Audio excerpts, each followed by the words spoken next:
Alrighty, guys, welcome back to another episode, and I got a special guest. I don't know if he's special because he's frequent, so it's more of a returning guest, and that be my brother, Tyler Heather of West of the Third. How's it going, buddy?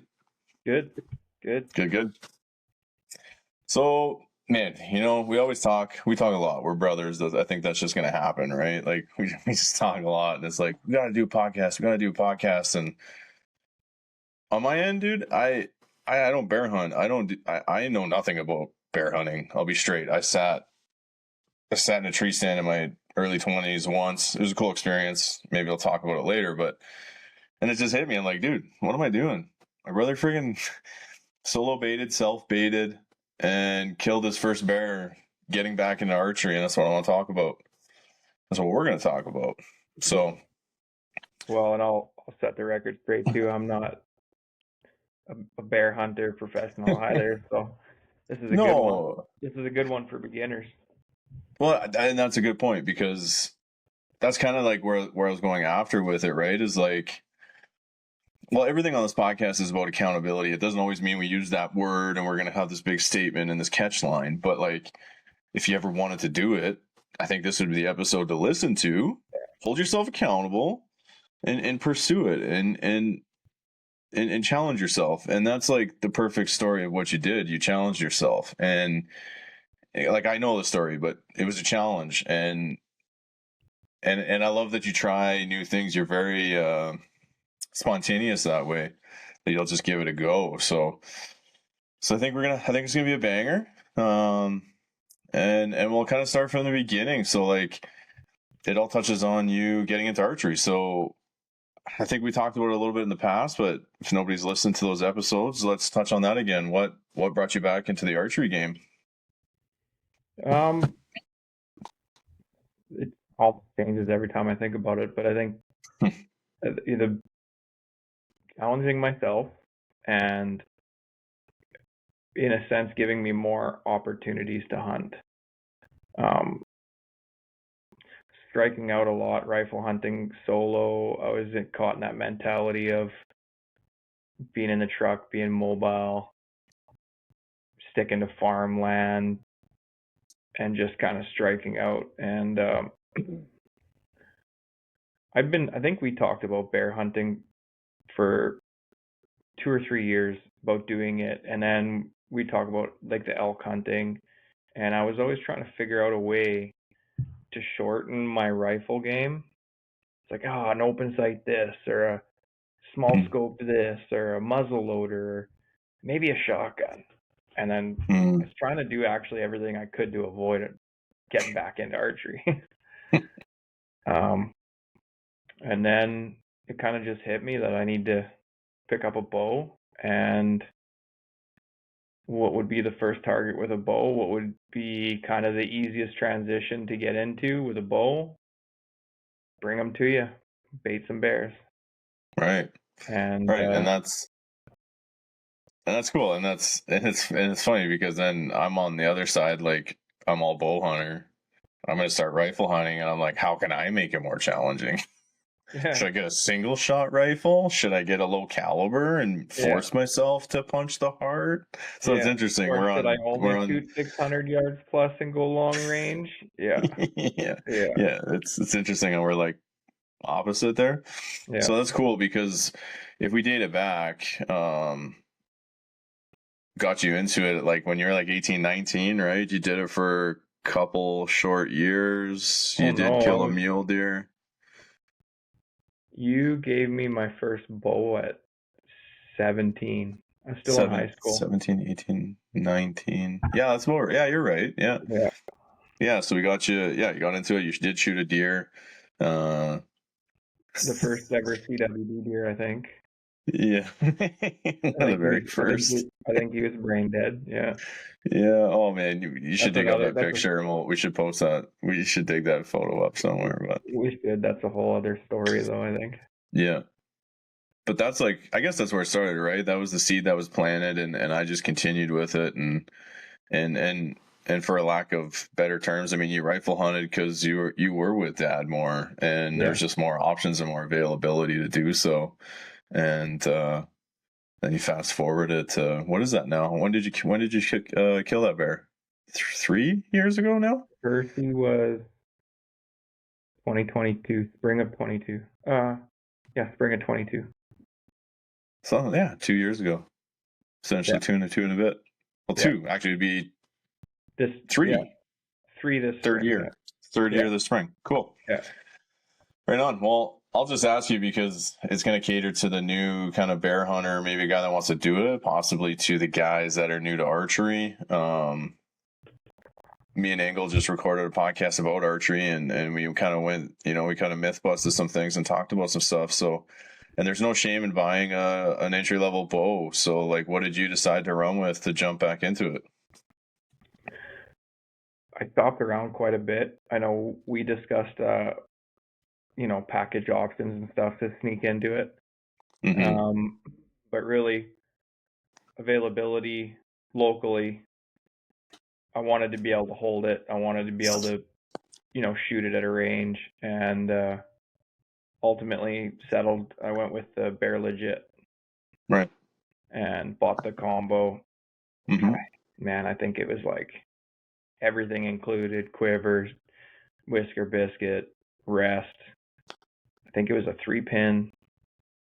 I think I paid like $630. Yeah. It's hard to beat that. And if I'm not mistaken, I think that's a cam and a half bow. Like, you're getting half decent Yeah, technology. You're just lacking in quietness, vibration. But I mean, the thing shot. Well, you did have some problems with it, and it was cool. We got to solve those, and actually, it was yeah, cool to be a part of that because you could not get these broadheads to fly. Bow tuning was foreign to you at that time, so we really yeah, just tried to piece it together when you came down, and we did. And I think it was the next weekend when you killed them. That's so it's like I know all the like yeah. backstory, so it's a really cool story, right? So like, um, I guess what. Let's just go from the beginning. Like, what how where can we start? We know you got back into it. We know that you decided on bears. Where did you find your information, and what how did you approach that? Um, like information as far as baiting bears, you mean? Like, because where would you start? That'd be foreign to me. Like, I know you need a barrel and I know you need food. You YouTube is Right? your yeah, YouTube is your friend. There is a ton of information out there, especially bear baiting.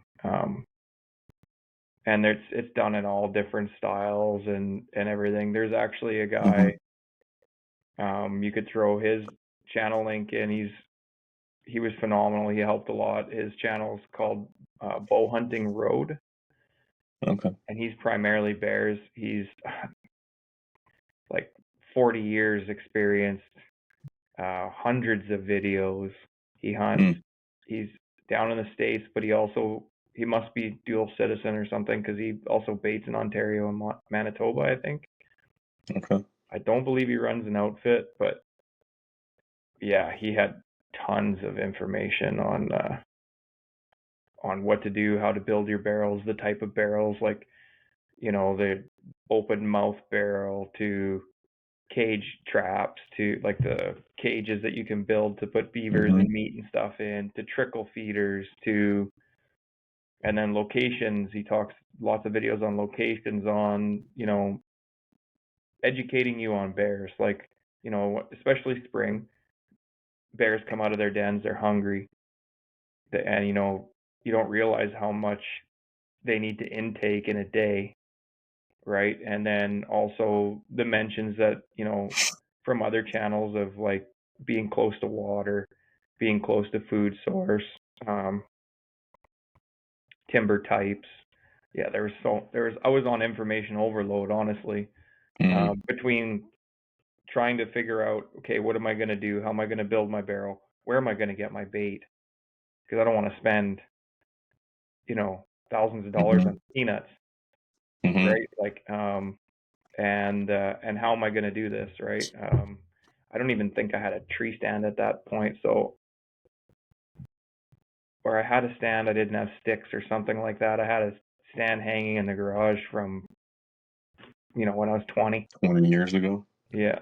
Um, So yeah, it was started with YouTube, just kind of watching videos on bait and bears, and staying away from like the bear hunting videos of watching people kill bears, Yeah, yeah, but actually like the how tos, right? yeah. And That the one, educational stuff. yeah, the one that sticks out to me the most was bow hunting road. He was Okay. really informational. Yeah, it was really Yeah, good. yeah. I'll slap them in the description just for the heck of it. We're all on the Yeah, same team, and we should be sharing each other's content. In my opinion, it's not a competition, so we'll yeah, definitely shout him out.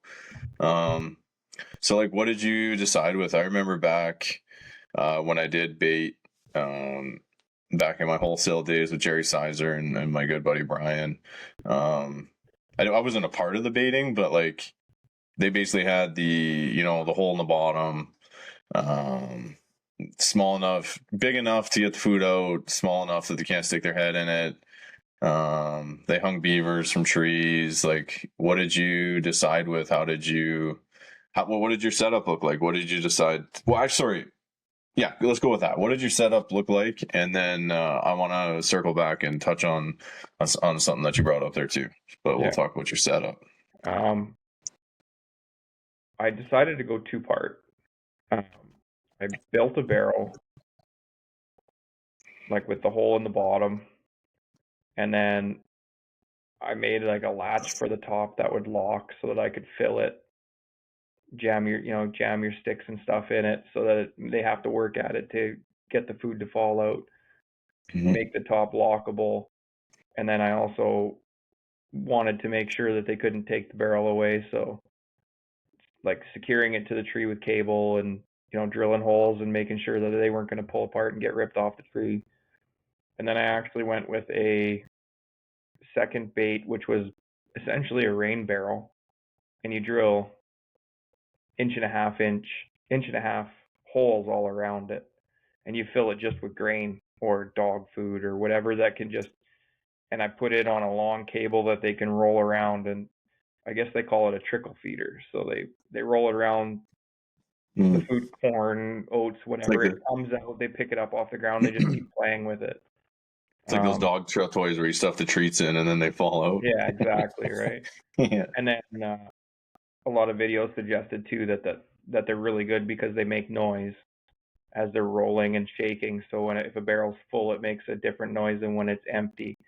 So if you keep it full, it triggers the bears. They hear it at a distance. They know that bait is full, that site is full, right? So you So mean like if another bear is on the barrel, rolling another bear is around. they're just gonna cue into that kind of dinner bell thing? Apparently, they can distinguish the sound difference of it being full to empty, how much it's shaking, how much it's Hmm. moving, how light it's being tossed around, things like that, and it can trigger alarm other bears to know that okay, you're coming in. Time to eat. It's time to eat. There's food here. Yeah. Okay. I did the two, and then I never really ended up. I filled the trickle barrel, and it went dry so fast, and then I Hmm. realized okay, the cost of oats or dog food or whatever, even at the cheapest part, is going to be just through the roof, and I won't be able to get out there enough to keep up.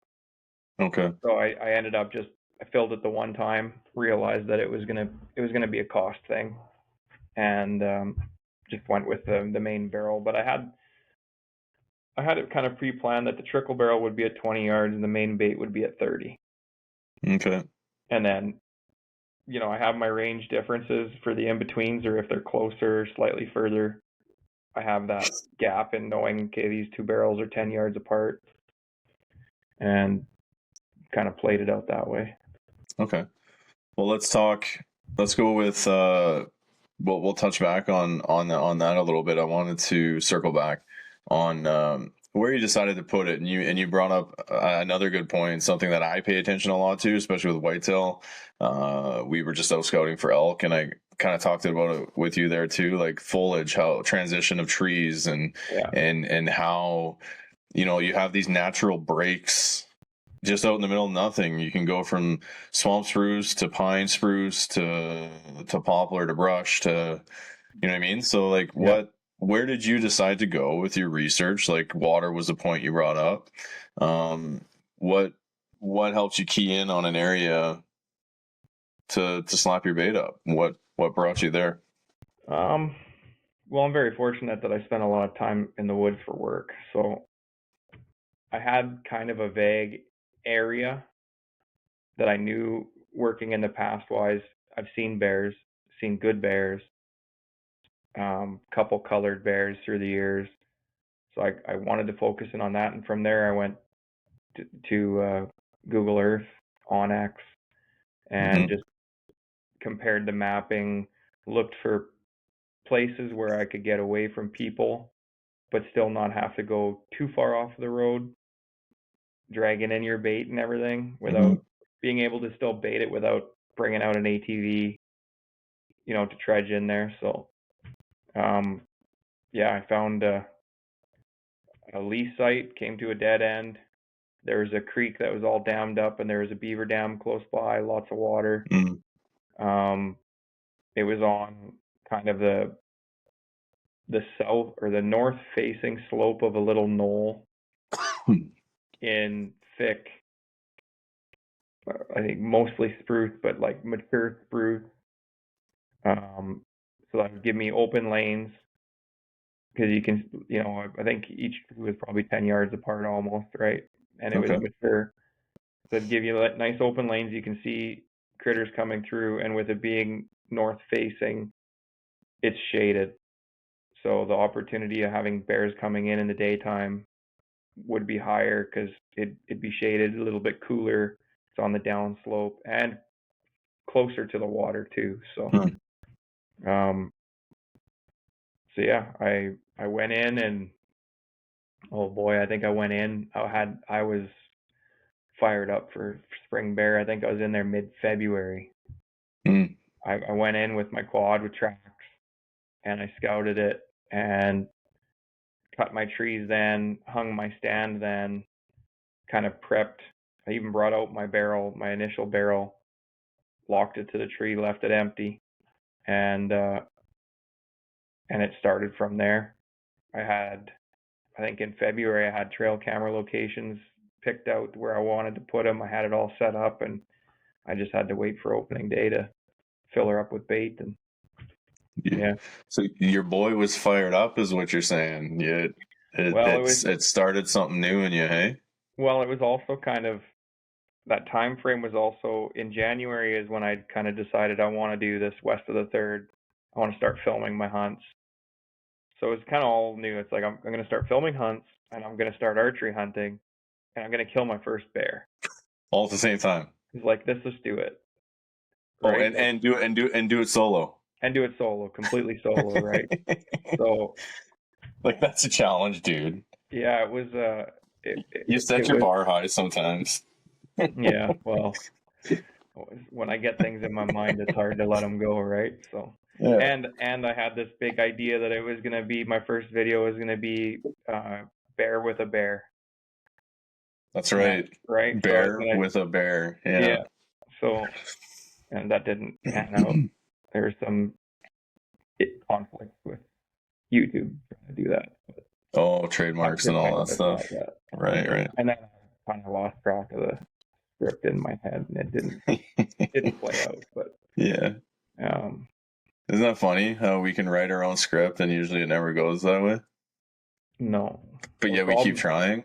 We just problem keep is that trying. yeah, I think you got to actually write it down for it to work. Maybe, maybe, maybe. But That's yeah, cool. So we'll come back forward. So you had two barrels, one at 20, one at 30. Your tree stand, what, just an average height? What'd you have it at? I think it was about 12 feet. 15-ish? 12, I 15? think it was 12 feet. Yeah, it Okay. Right. because I was also pretty nervous. It'd been years since I've been getting up into one, so Yeah, yeah. setting up, I had the knee shake once I first Oh got yeah. up into it, Yeah.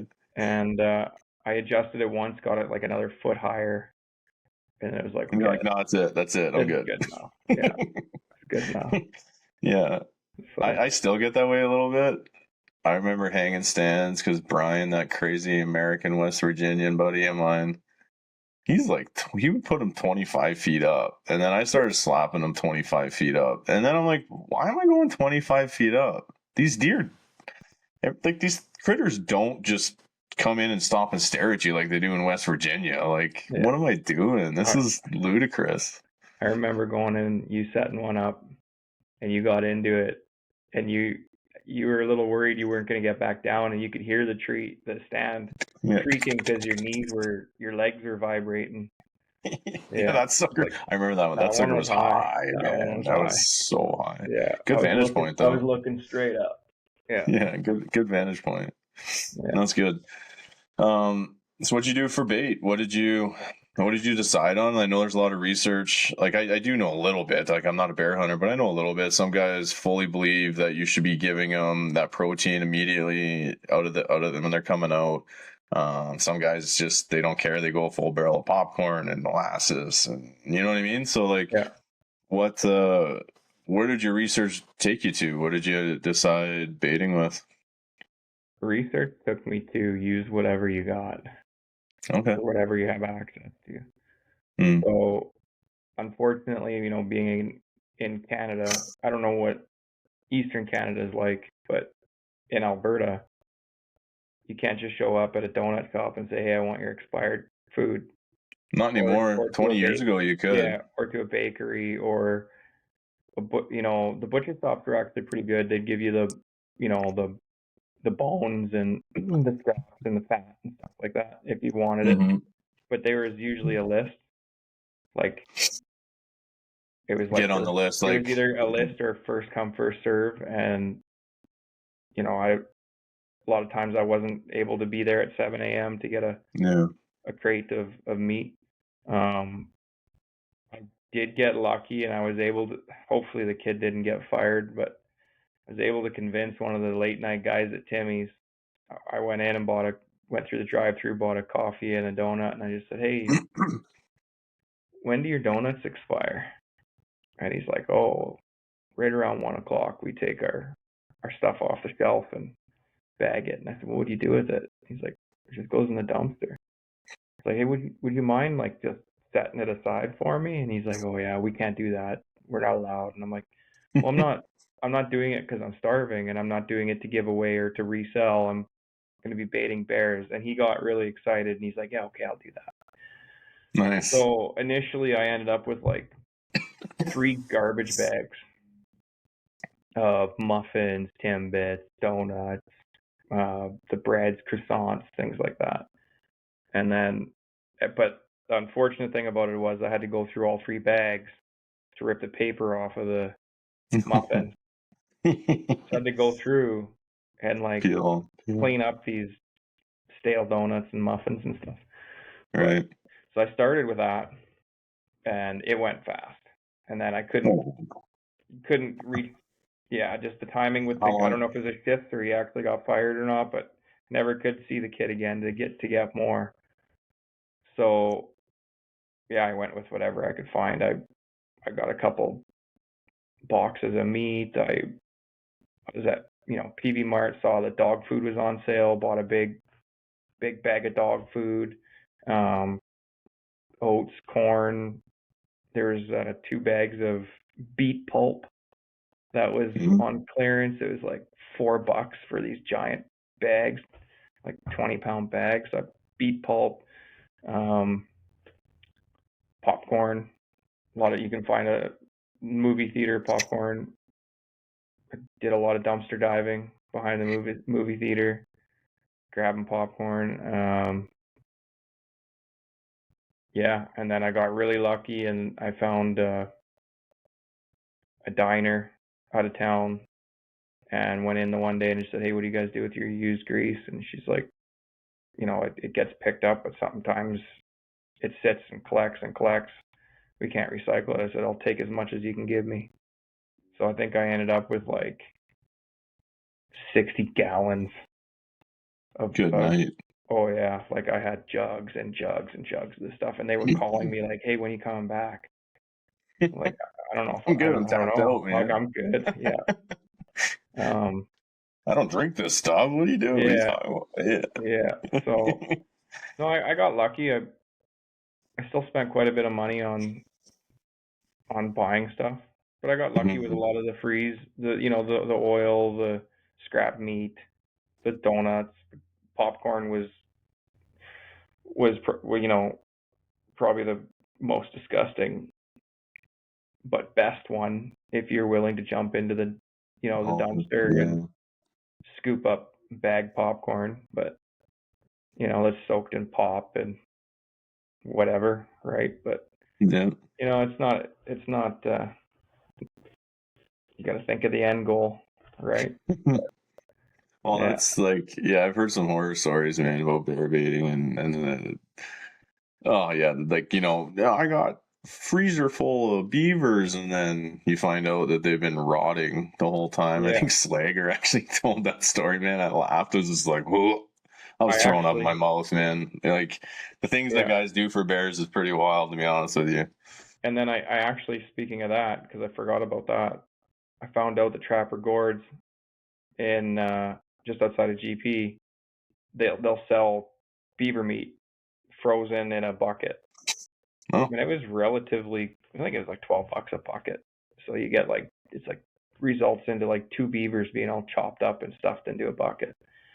Um, so I drove out there to get to pick up some, and they only had two buckets. And I was asking about shipment, and then this young kid came up to me and he's like, hey, can I talk to you? It's like, sure. It's like, I've got four beavers in the back of my truck right now.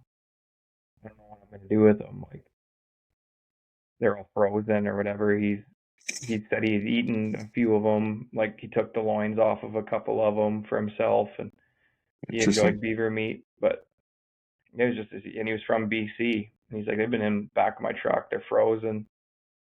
I really don't know what I'm gonna do with them. You can have them. It's like, I'll take them, right? Yeah, So yeah, ended up with, yeah, I think it was just the loins, like the back strip of a beaver, I guess, were taken right. out, right? But ended up with those. But I tell you, man, it's when they come out in the spring, it does not take long for them to wipe out a full barrel. Like, Well, that was my next question is how long did it take to empty the barrel of like your first barrel? just over 48 hours, I think. How many Yeah, bears that you could identify were different bears? Because clearly you're running cell cams to know. yeah, yeah. I had four. Um, I had yeah, four. One of them we couldn't confirm just because of the quality of the camera, but that we had that one that we figured was a grizz No, I'm convinced it was a grizz. because it didn't take much because I had the barrel actually like bolted to the tree initially, and in two still images the barrel was off the tree. Yeah. Like, he ragdolled this. Um, Well, and I remember that distinct hump on him too. It was like, yeah, that face and that hump. I don't know, looks like a young grizz to me. yeah, it very well could have been. Thankfully, if it was, that was the only incident. He probably ate four of the beavers because I had them stuffed Yeah. in the barrel too. He probably ate half the barrel in that sitting. But Yeah. and then with work and time, like timing and everything, So, I was staying in a camp way out west of Fox Creek, and once a week I'd finish work, grab a bunch of pastries and stuff from the camp.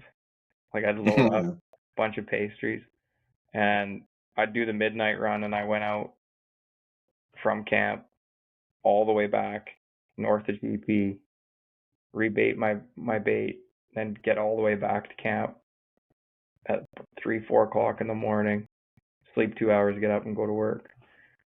And I did that twice Okay.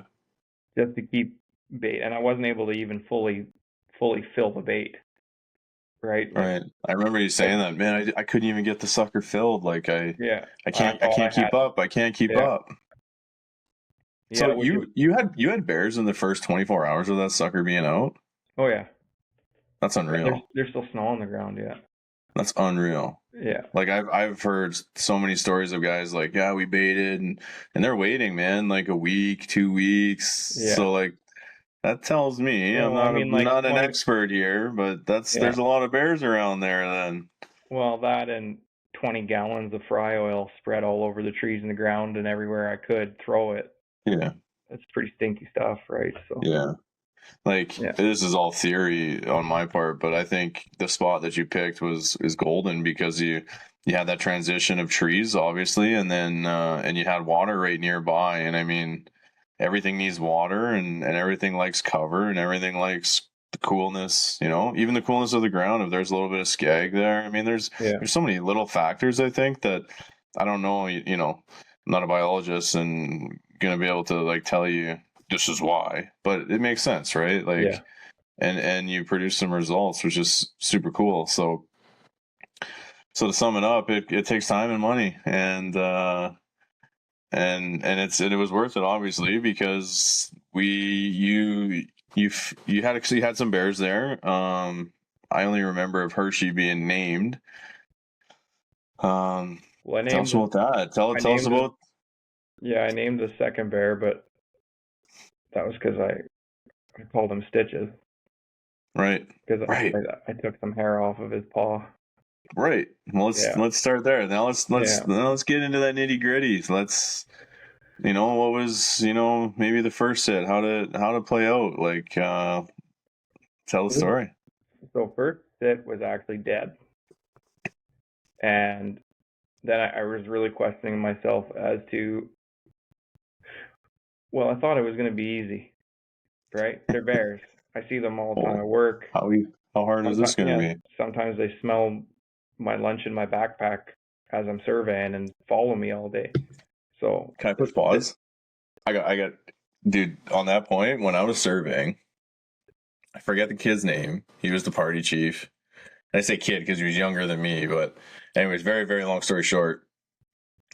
I knew better. They teach you bear awareness. Yeah, Don't have your food on you. And we had to go and try to find this pin, and I'll never forget it, dude. I was sitting there up against a tree waiting for him. He's like, I'll just go tag this pin quick. So then he comes back and his eyes are just like he's white as a ghost. I'm like, what? What happened? And he's like, man, I set my vest on my quad and I went to go find this pin. I come back, my vest is gone. And I'm like, what do you mean your vest is gone? Did you put your food in your vest? He's like, yeah. I'm like, dude, a freaking bear took it. He's like, oh, I'm gonna get fired. My everything, whatever, my GPS and I think his yeah, data, whatever, a whole bunch of stuff was missing. And I'm like, oh man, I was like, get out of the way here. I'll go find your stuff. So, anyways, I'm bombing on this crappy quad, and he's just like, you're nuts. What are you doing? And this is a good point too. You need to mark your bear bait sites.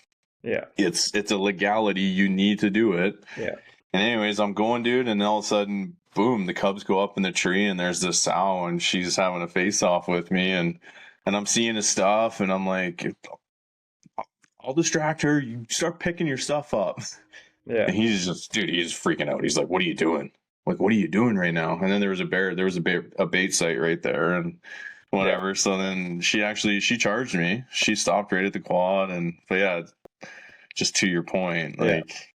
So yeah. there's a quick little story. Well, there you go. So you think it's easy? They sniff it out in a survey vest, They find you.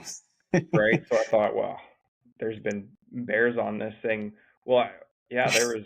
I actually I had cameras up before the season started with empty bait, and I had a bear come by. Just So sniffing it, just checking it out. well, he didn't Curiosity, even really maybe. go into. He didn't even go to the barrel. I just caught him on the. I had a camera set up on the trail to my stand, and it was going down that trail. Okay. Um, so yeah, I mean, I didn't get to hunt opening day. I think it took me about 4 or 5 days into the season before I could hunt, and then because I got out the night before. I'm trying to remember, I got out morning of baited, and camper was really little. Mm-hmm. I think I had to come home. I think I was gonna sit. Anyhow, I couldn't sit the night. And then I ended up having to go to work for 2 or 3 days. And then I came out, I rebaited it, and I sat. And I thought for sure that like I'm gonna see bears. And I remember Slam dunk. yeah, and I remember sitting in my stand like, how am I gonna react to this? Like Oh, I see them yeah. at work and stuff, but what's what's it gonna be like and when they come in, and this is gonna be so cool. And you see the videos, right, of them chasing each other off and Mm-hmm. coming up the tree and all that, right? And yeah, nothing. So the anticipation is thick. Yeah, and nothing. Were you like, I just gotta ask you, were you nervous? Were you scared? Yeah, What was your thoughts like walking into a bait site solo? yeah. I was telling myself it'll be fine. You'll be fine. Like Mm-hmm. you spend your life in the woods. You'll be fine. You got a Right. bow. I had my defender and I had bear Mm-hmm. spray. Like you'll be fine. Right. But Mm-hmm. so Yeah. the morning or the evening that I don't know if we want to tell it now or I can come back to it, but Oh, well, just we'll I flow had with an it, man. encounter. I had a holy crap moment going into my stand. And so you'd walk down the trail, and my stand was right up on the seismic line, and I cut out a little hole that I could look into this pocket. But you have to turn your back to go up to the tree stand, and then you can't see the bait right away till you're up in the tree. So I walked a little bit further past my tree stand to go look over at the barrel, and right at that first tree, the big bear my target bear was laying down. He was just chilling there. And I turned the corner and he stood up. I think we both barked at each other. He went one way, I went the other, and I just climbed my stand and turned the camera on. I think it's in the video. I'm like, holy crap. Like that happened. I'm like, okay, Okay. this is good, right? Like, I'm awake. yeah. And yeah. And then two other bears came in that night and I contemplated really hard on one of them. I I think, remember getting a text. yeah, it's like, do I I, got two don't I, bears. do I I, got two don't I? bears here right now, and I Yeah, think me and Dad were both like, "Man, you got two tags. Friggin' smoke a bear. yeah. Just get it. And Just slam one." yeah. So, but then knowing that my target bear, I just busted him out. I was thinking, well, if I wait long enough near the end of the night, he'll come back. Might come back. Yeah. But then the longer I waited, I'm like, is he gonna come back? Hmm. Is he gonna come back? I have two tags. Like we were texting, and it's like, no, you're here to learn.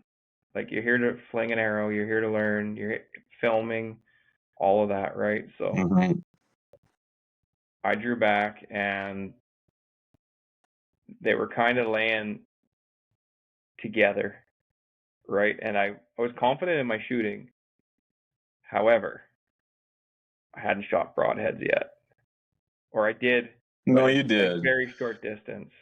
I think what it was is when you were down, you were trying to shoot a certain fixed blade that just was not flying, and then roundabout way we touch on this too, and it's not the escape goat, but you did go to a mechanical, and if memory serves me right, you had an opportunity to shoot them quick, and for what you were doing, like 30-yard max shots, like Yeah, you were there, you were in the pocket, like yeah, you had the confidence. It's not like you knew these things were flying like darts, but you had the confidence to know that if you settle in and take your shot, yeah, it's gonna be good. yeah. Well, I do remember like the fix. They're an Alberta company, startup company, and I was kind of got sold on them. Support local, all that. Mm-hmm. Starting with the YouTube, and thought this is a good opportunity. I had shot them short distance. I was grouping decently, and I kind of knew bow hunter, uninformed, misinformed, combination of both. Mm-hmm. Um, and this is me holding myself accountable. I kind of rushed getting into the whole archery thing and probably didn't look into all aspects of what I needed to know. Yeah. Just and I, bow I tuning and wasn't fully, understanding yeah, mechanics. I really wasn't fully prepared. And yeah, I drew back and my arrow dove. It didn't. The flight was terrible. I had perfectly clear shooting lanes, like you can see in the video. Like nothing's interfering with my string. I had a clean release, and the arrow completely dove. And thankfully, like it was going right towards his vitals, but last Mm-hmm. second it just dropped, and it went Mm-hmm. right underneath his belly above his paw. And so I didn't really know that till I looked at the footage. I thought I might have nicked him, um, but I had to wait till the end of the night. And Hershey came back. She was one of the bears. She came back. I couldn't even scare her off the bait. Like Right. I stood up. I had my bow down, my backpack down. I stood up. I'm like, hey, hey, hey, Hershey, Hershey, hey, hey, oh. She just kept feeding at the barrel. So Didn't care. I climbed down my tree, and once I started approaching her, she took off and went to my arrow. Not a lick of blood on it. There was like 4 hair fibers, Mm-hmm. and yeah, it was a clear. Bear's fine. Mm-hmm. So I was pretty defeated. Yep. I still had a bit of daylight, so I threw my target out, knocked another arrow, shot, and completely missed the target. So then I had to go back through the whole process, and Mm-hmm. I talked to the guys, the makers of the broadhead, and yeah, that was a whole other debacle. We weighed them, weighed a bunch of them, and they were all not consistently 100 grains. They were all, if I remember right, they were like somewhere as low as like 89, some were 112. So they matched me with 3 that were all within a couple of grains of each other, closest to 100. Those suckers should be dialed right in. Yeah, and I went out and I shot, and they still wouldn't fly. And I thought I'm spending too much time on this. My bait's going dry every time I'm not out there hunting. So I threw a mechanical on, and I was putting it right They're in the money. flying. They're flying. Yep. So I went mechanical, and my first sit back after all that and playing with the bow, and decided to go mechanical. Again, it was like, it was hot. It was like, if I remember right, it was like 32 degrees out, Mm-hmm. and the whole area was on fire. Like I was hunting, like that was another part of the pressure is like I'm in the fire zone, right? Right. Like, um, so there's a little bit of pressure to get things A little bit done. of pressure. A little concerned, right? Yeah, my bait was basically dry by this point, and I wasn't seeing a lot of bears on camera. So I went out the one evening. I think at work, came home from camp that day. Drove out that afternoon and sat, and I sweated and I sweated and I sweated, and I thought there's no way nothing's coming in. And it was actually a pretty wild night. Like I don't know if it was Hershey that came in first, but I had a bear come in right underneath of me. I had one Mm-hmm. circling me that I'm still convinced was my target bear because he just sounded heavier. And Mm-hmm. after hunting, if you watch videos, they actually mature males will stomp the ground to mark their path. So they'll Mm-hmm. actually like imprint themselves. Interesting. Um, and I think that's kind of what I was hearing. And then Hershey came out to the bait, and then she chased off something. Never did get a look at it.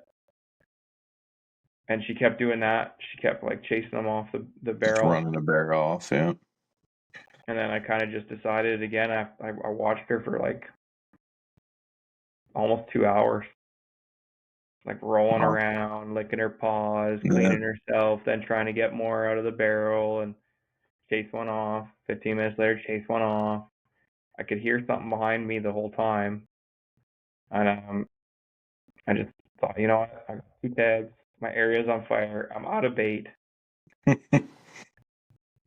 It's now or What am I never. waiting for? What am I Yeah. waiting for? So I turned on the camera and I smoked her. She went. So didn't go 40. Yeah. Yeah. Down goes Dynamite. Down goes Fraser. And I screwed that Yeah. up with Engel last Down time go. too. Yeah. Down goes Fraser. Down Yeah. goes Fraser.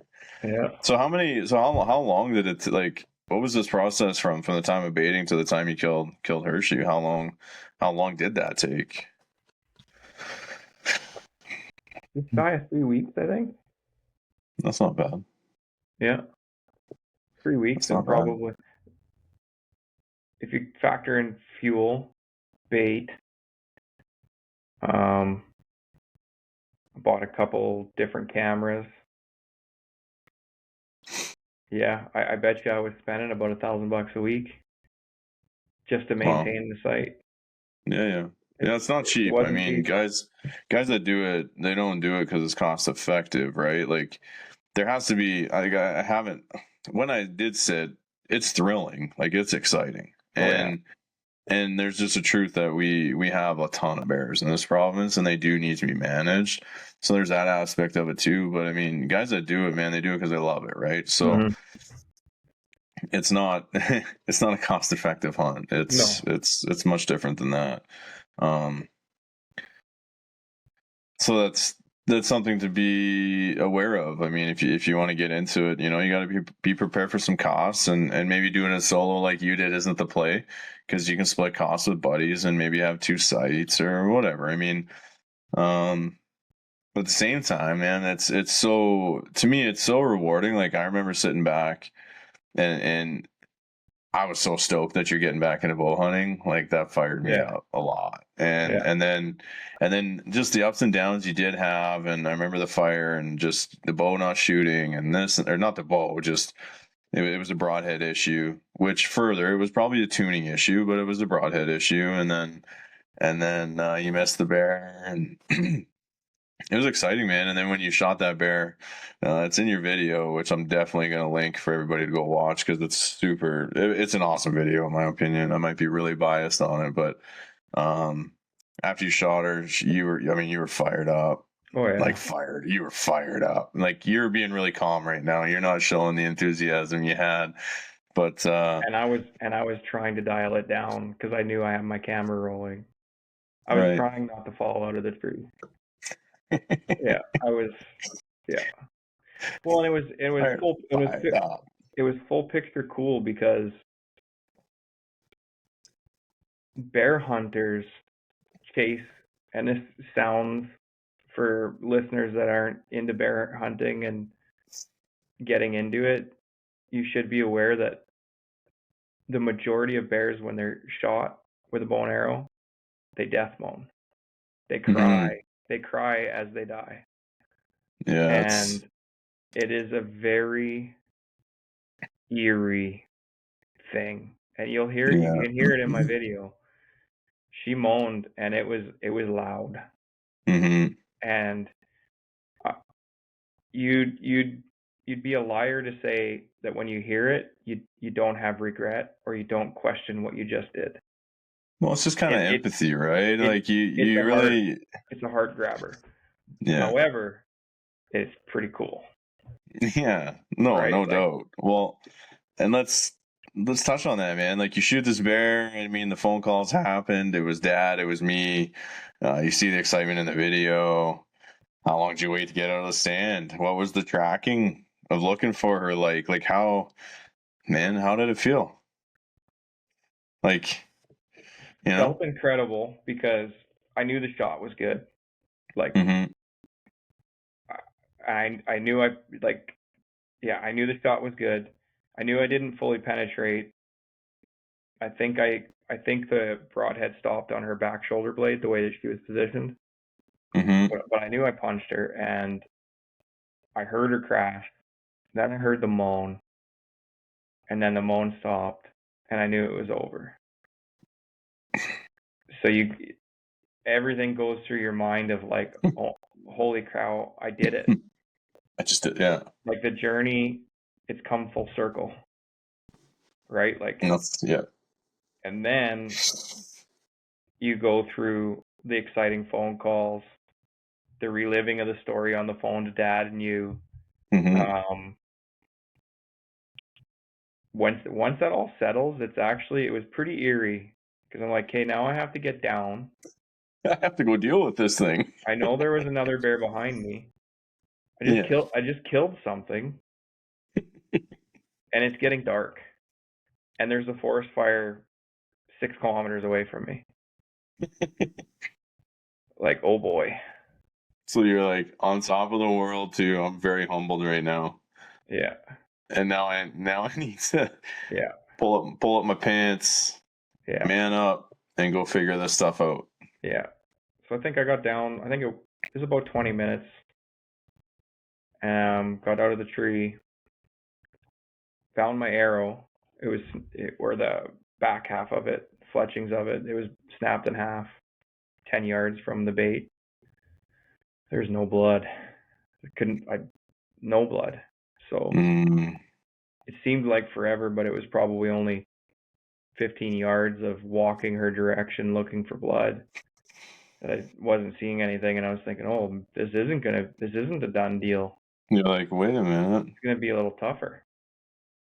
Um, but I got fortunate, and I kind of turned the corner, and she was there. So Nice. yeah. Nice. And And then that's Hershey. and that's the story of Hershey, and it doesn't quite end there. It was a wild night. So I had another fella that I was talking to on Instagram. Um, he's in Saskatchewan, but he comes into Alberta and he works for an outfit. He's a farmer in Saskatchewan, and he guides through the spring season in Alberta. And I messaged him and I said, "Look, what are my options here? Can I leave this bear? Like it's getting dark.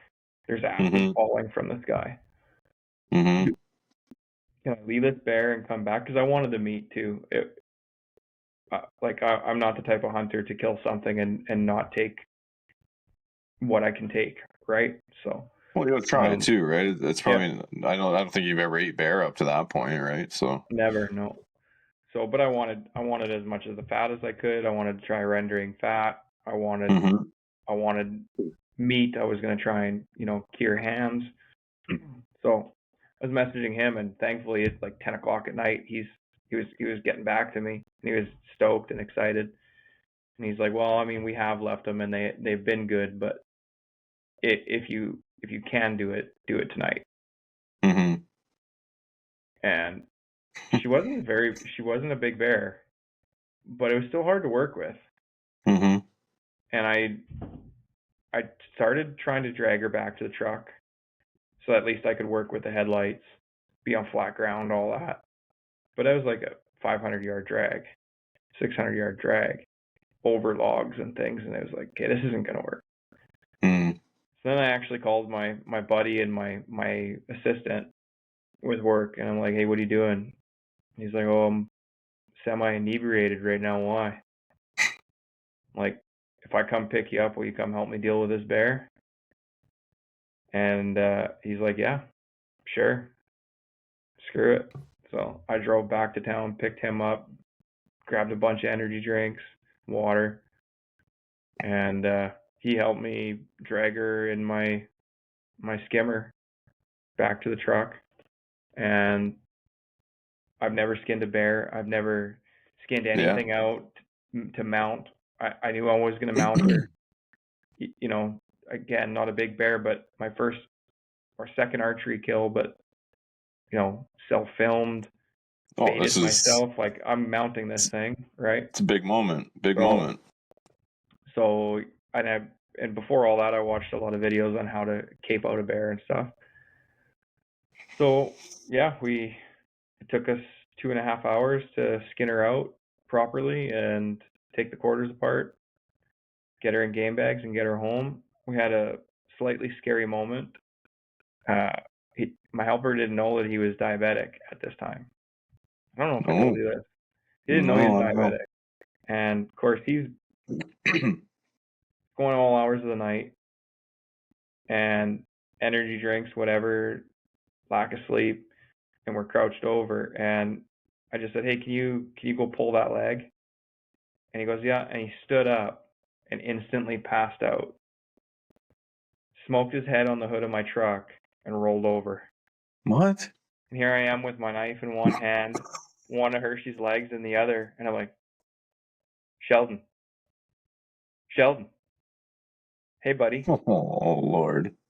And then just as I went to go over and kind of like roll him over, he kind of came to and he's like, oh, I don't know what happened. I just got lightheaded. It's like, you okay? He's like rubbing his head. He's like, yeah, I think so. I just need to take a little break here. Oh boy. Never thought anything of it. And I'm like, you sure you're good? He's like, yeah, I'm good. And so we finished the job. And then we later found out a couple months later that because he was having kind of issues like that, and he went and got checked, and he ended up being. Oh, so you didn't know it at the time. He didn't know he was diabetic at the time. So you didn't know that you could just give him a Snickers and he'd be all right. Well, I think I can't remember what type he has, but yeah, essentially, yeah. Jeez, that's Yeah. that's wild, man. Like I'll be straight with you. I'm not afraid of much. Our mind can really play some tricks on us, right? Our mind and even talking about faith a little bit, you just get that darkness creeping in and you think some thoughts that just you can almost make things that aren't real seem real and that's always one part of it that has me leery. It's like, yeah, okay, whatever. You go through the process, you kill the bear, you realize, hey, this isn't as bad as it seems. But then yeah, getting it out, right? It's like you're dealing with, like, at the end of the day, it's still a predator, and I don't know, man. It's good on you for doing it. Like, that's huge. I would have been in shambles too. I can't even tell you. Like, I wouldn't have known whether to be excited, scared, Yeah. intimidated, Oh, you're or all of all it at the same you're. Oh time. Like, no, you're just there's no beating around it. It's all of it, wide eyed the and whole time, just it's fired up. all of it at once. Right. Like some of it's through stages, but it's actually all of that is there at once, Mm. right? Like Mm-hmm. like a couple of these bears in camera, especially the questionable grizz, like those pictures show up and you're like, hey, that's awesome. Like I got a good bear, and then you're like, well, crap, I gotta walk into this thing. I'm hunting bears. But then it's like, okay, well, I do have a cell cam on it, so if there's a bear there, I should know, Mm-hmm. right? Or timing when the last bear was there or when it wasn't. But um,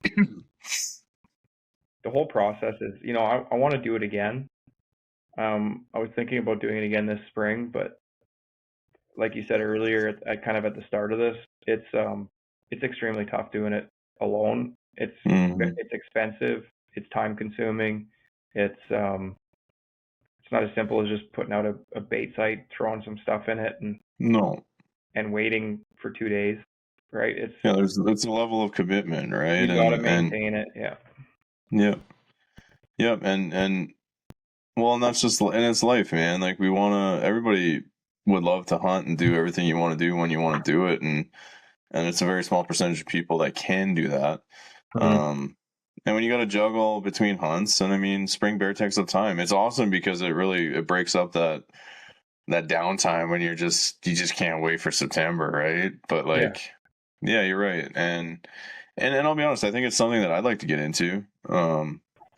My wife, she's all into the rendering the fat, and Mm-hmm. she's my homesteader, and we don't have a homestead yet, basically, right? Like, she's into that, so I'd love to do that, and I think a bear would be a great animal to work on your caping skills, Yeah. I think there's a lot of benefits. Maybe it sounds bad, but I think that's like the only animal that I would actually want to trophy hunt, quote unquote. I don't like that term, but you know what I mean? Like, for me, If I you're don't think gonna, I'd want to, I don't think I'd want to shoot. Not saying that your bear was small and you shouldn't have shot it. It's just me. Like, I like to take a mature bear. It's yeah. not that I'm looking for a 20-inch skull. Yeah. I just want to take a mature bear. I want to shoot a bear that's lived life, and like, that's kind of the way I've always been. I think Um, I think I went in with that mindset too. Um, mhm. but I think I learned with bears, you build a like if you're doing it right and you have a good site and you have a target bear, you develop a relationship with these things. Yeah, it's like intimate almost, right? Yeah, and that like Hershey, this bear, like I watched her for like from the stand to her, and I seen her on the road coming in at times when we were baiting, or coming out of the bush. She would be down this road or down that line. Like she was always in the area. I had constant interaction with her through the whole process. She was the most That's local cool. bear. Um, That's cool. that kind of made me okay with it, and it also she was young enough that she wasn't bred. She would have been bred that year, Oh yeah. right? So, um, You you have that skull there, right? You can't see yeah, it. yeah, it's Yeah, probably we can't glowing see in it. the camera, but yeah, No. See, and I think that's super cool too. Like, I'm a yeah, fan of Euros. Like, I love your whitetail behind you. Just seeing a Euro, I love Euros. yeah, I think that right there is really cool. Obviously, you don't have the mount that you did with it, which I think was a genius idea. You did a like an old school trapper's pack out of wood and the cape and the head. Like, I think that's pretty sweet. You'll have to shoot me some pictures of that for a yeah. post to show people. Because I think that's an awesome way to display bears as well. So you're actually with that one too, the way he did it. Like I gave the taxidermist the idea, and he had done it a couple of times for whitetail actually, where Oh, he that's where he cool. rolled them up and did it in the same thing. So That's cool.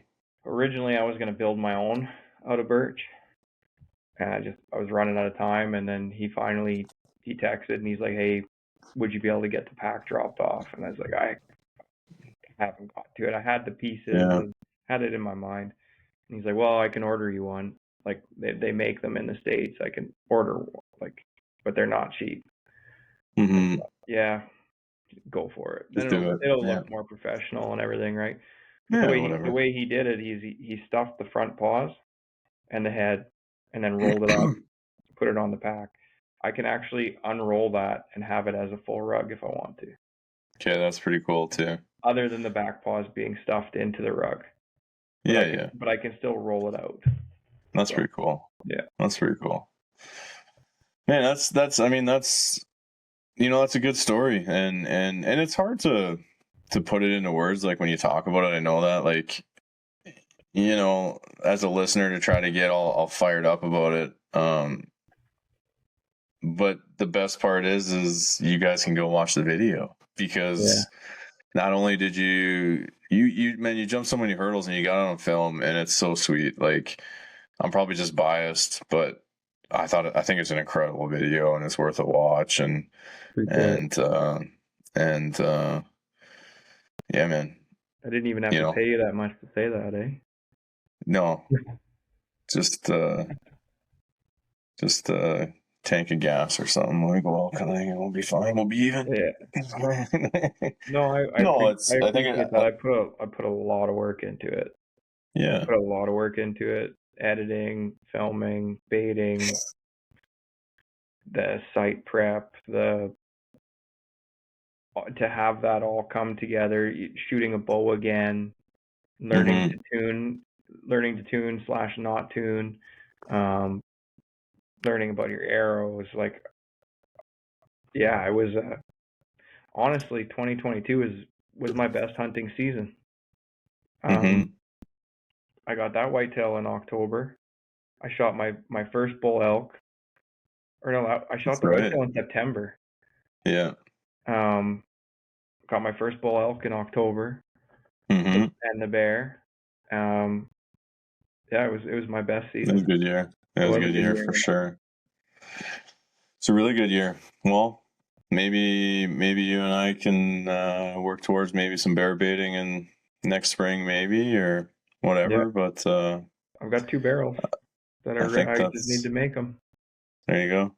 Yeah, Well, they're a dime a dozen too, and maybe we'll find something halfway point for both of us or whatever. But yeah, teamwork makes a dream work, and it's a great story, and I appreciate you sharing it. And it's good chat, and I'll encourage people listening, if you want to ask questions, man, don't be afraid to reach out. Like, Yeah. his Instagram is at West. Well, you say it. I don't remember. West It's of the just Third, but it's at West of the Third Outdoors, right? at west of the, and then 3RD.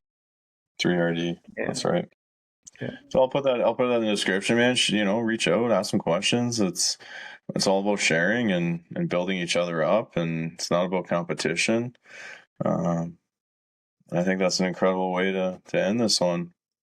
So I appreciate you jumping on and sharing that. Absolutely. Thanks That's for. it's a good story. And just go Thanks. watch the video, you guys. Just go watch the video. Yeah. It's unreal. It's fun. I've watched it probably 10 times. I really enjoyed watching it. It's authentic. You know, it's to me, it's what every hunter should watch, is that you just see the authenticity and the dedication and the effort. So go check that Appreciate it. out, and until another time, thanks for hopping in, buddy. Absolutely. Okay, Later. cheers.